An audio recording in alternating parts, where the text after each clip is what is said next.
जब धर्म संकट में हो, जब अधर्म अपने चरम पर हो, तब स्वयं देवताओं की रक्षा के लिए जन्म लेते हैं दिव्य अवतार। आज की इस पावन कथा में हम जानेंगे वीरता, प्रेम और धर्म की अद्भुत कहानी। देवों के सेनापति, युद्ध के देवता भगवान कार्तिकेय और उनकी दिव्य पत्नी देवसेना के पावन विवाह की कथा। ऐसी कथा जो सिर्फ सुनने के लिए नहीं बल्कि जीवन में शक्ति और भक्ति भरने के लिए है, तो पूरे मन से, श्रद्धा से इस कथा को अंत तक जरूर सुनिए। बहुत समय पहले, जब पृथ्वी, स्वर्ग और समस्त लोकों पर असुरों का अत्याचार बढ़ गया था, तब एक भयंकर राक्षस तारकासुर ने अपनी तपस्या से ब्रह्माजी से वरदान प्राप्त कर लिया। उसने वर मांगा कि उसकी मृत्यु केवल भगवान शिव के पुत्र के हाथों ही हो सके। अब समस्या ये थी कि भगवान शिव तपस्या में लीन थे और माता सती के देह त्याग के बाद विवाह का कोई प्रश्न ही नहीं था। देवता चिंतित हो उठे। तब सभी देवता एक साथ मिलकर भगवान शिव और माता पार्वती के विवाह का प्रयास करने लगे। कठिन तपस्या और भक्ति के बाद माता पार्वती ने भगवान शिव को प्रसन्न किया और उनका विवाह संपन्न हुआ। समय बीता और उनके यहाँ जन्म हुआ एक तेजस्वी, दिव्य और अद्भुत बालक का, जिन्हें हम जानते हैं भगवान कार्तिकेय के नाम से। भगवान कार्तिकेय का जन्म कोई साधारण घटना नहीं थी। वे जन्मे ही थे धर्म की रक्षा के लिए। उनका पालन पोषण कृतिका देवियां ने किया। इसी कारण उनका नाम पड़ा कार्तिकेय।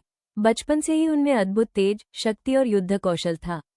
जब समय आया, देवताओं ने भगवान कार्तिकेय को अपना सेनापति बनाया और फिर शुरू हुआ धर्म और अधर्म के बीच महायुद्ध। तारकासुर अत्यंत शक्तिशाली था, लेकिन भगवान कार्तिकेय की दिव्य शक्ति के आगे उसका अंत निश्चित था। एक भयंकर युद्ध के बाद भगवान कार्तिकेय ने तारकासुर का वध कर दिया और पूरे ब्रह्मांड में शांति स्थापित हुई। देवताओं ने प्रसन्न होकर उनका जय जयकार किया। अब कथा में प्रवेश होता है एक दिव्य और पवित्र आत्मा का। देवसेना देवताओं के राजा इंद्रदेव की पुत्री थी। वो अत्यंत सुंदर, गुणवान और धर्मपरायण थी। उनका जीवन भी एक उद्देश्य से जुड़ा था और वो उद्देश्य था भगवान कार्तिकेय के साथ उनका दिव्य मिलन। तारकासुर के वध के बाद देवताओं ने भगवान कार्तिकेय को धन्यवाद देने के लिए एक भव्य सभा आयोजित की। तभी इंद्रदेव ने सोचा कि अपनी पुत्री देवसेना का विवाह ऐसे वीर, धर्मात्मा और दिव्य योद्धा से होना चाहिए। उन्होंने भगवान कार्तिकेय के सामने प्रस्ताव रखा। भगवान कार्तिकेय ने विनम्रता से इसे स्वीकार किया। फिर आया वो पावन क्षण जब पूरे स्वर्ग लोक में उत्सव का माहौल था। चारों ओर पुष्प वर्षा हो रही थी।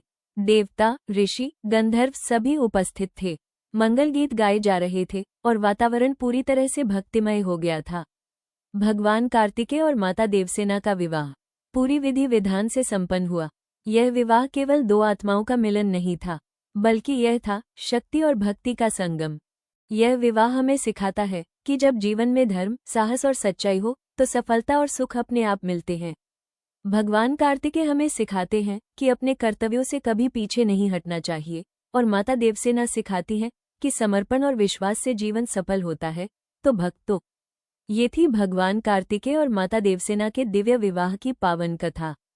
अगर इस कथा ने आपके मन को छुआ हो, अगर आपको इसमें भक्ति और शक्ति का अनुभव हुआ हो, तो इस वीडियो को जरूर लाइक करें, शेयर करें अपने परिवार और मित्रों के साथ। और ऐसे ही दिव्य और प्रेरणादायक कथाओं के लिए चैनल को सब्सक्राइब करना बिल्कुल न भूलें, क्योंकि यहाँ आपको मिलती हैं ऐसी कथाएं जो आपके जीवन में बदल सकती हैं सब कुछ।